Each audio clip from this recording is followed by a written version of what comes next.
it's all due to my father. Rest in peace. Yeah. He's very eclectic, and in a lot of ways in life, Black Panther Party and over here, and African drummer and karate expert, and one of his things was music, and he had a wide selection of music. So since I was a little boy, I was always privy to Ravi Shankar. You know, some of my first musical experiences with Tchaikovsky and Beethoven, and the soundtrack to Star Wars, and then the soundtrack to Rocky, and then it was like, oh, here's this foreigner, and then it was like, oh, here's a little Public Enemy, oh, and NWA, and then, you know, so it was a mismatch, you know, as far as how I was introduced to music. So I got a lot of influences. How has that impacted your art form and what you do, your style?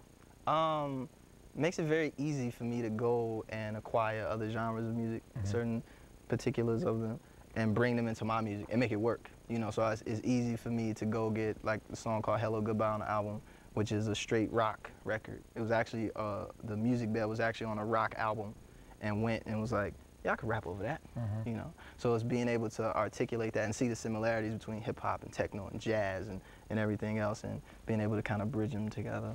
Yeah. You're from Chicago. Chi-Town. Chi-Town. What are they serving y'all? What are they drinking in Chicago? What's in the water? I mean, Chicago. We all know Chicago's a great city, and so many great artists. I'm not even gonna start running the list, but so many great artists over the years have come out of Chicago. But Chicago over the last decade has had another renaissance of sorts. I mean, Kanye is from Chicago, and you're from Chicago, and Common is from Chicago, and Jennifer Hudson from Chicago. You know, if you want to go that route, something's happening in Chicago with music and your generation. What is it?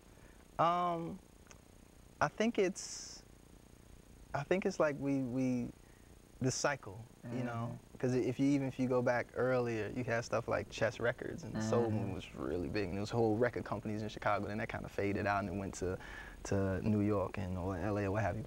I just think it's the cycle came back around and it was like Chicago, you know, because a few years ago it was Atlanta, and Atlanta started to tape off a little. Actually, it was like New York.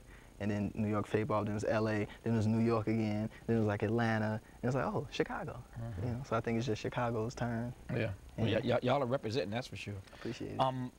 What for you distinguishes you from the other persons in the game right now? What makes your sound? I mean, I circle now back to Dr. West. I mean, you have become one of those names now when intellectuals or those who are deep into the music want to make a point about what's unusual, about what's eclectic, about what's different, about what we ought to be listening to. You know, you're on that list now with Talib and Common and Lupe. I mean, you made that, you know what I'm saying? Right. You made that list. People say, here's what you need to be checking out. Here's a brother you need to be exposed to. What is it about your music that puts you on that list of persons who are talented, but different from so much of the mainstream of hip hop?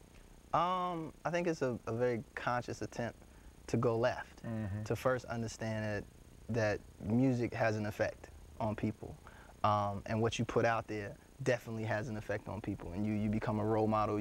People really take what comes out of the box, you know, the glorious TV box. You know, people take that stuff seriously. So it's me like, oh man, I got to be responsible with what I say. So that's one element, and then like kind of understanding, like not wanting to be with everybody else. You know, like that you want to have your own spotlight. And so every time I would mentored by Jay-Z, and, you know, kind of mentored by some of the same people that are almost the exact opposite. And the dialogue that we would have would be, go left. He would tell me, go left, don't chase radio. You know, don't do anything. Like, Jay-Z, are you serious? And he's like, yeah. And to have that reinforcement from him, along with all my little weird quirks and idiosyncrasies and things of that nature and knowledge, and it's just like, oh yeah. You know, so it's easy. It's like, came out, what are you doing? You doing a record about booty shaking? I'm doing a record about skateboarding. You know, and it's gonna be just as good and just as critically acclaimed, you know, and it works. Yeah. Well, his quirks and idiosyncrasies are in fact working, and thank goodness they are. His name is Lupe Fiasco. His new CD is The Cool, a name that you will remember, and a name that may be coming up in just a few weeks from now with that Grammy nomination. Congrats on that. Yeah. You and Jill. Appreciate it, sir. Talented artist. Thank you, man. Yeah, she's the voice of our generation. Yeah, she is. Powerful sister. But you hold it down yourself. Appreciate it, sir. Thank you. Nice to have you. An honor to have you on here. Lupe Fiasco, the new CD, The Cool. That's our show for tonight. Catch me on the weekends on PRI, Public Radio International. You can access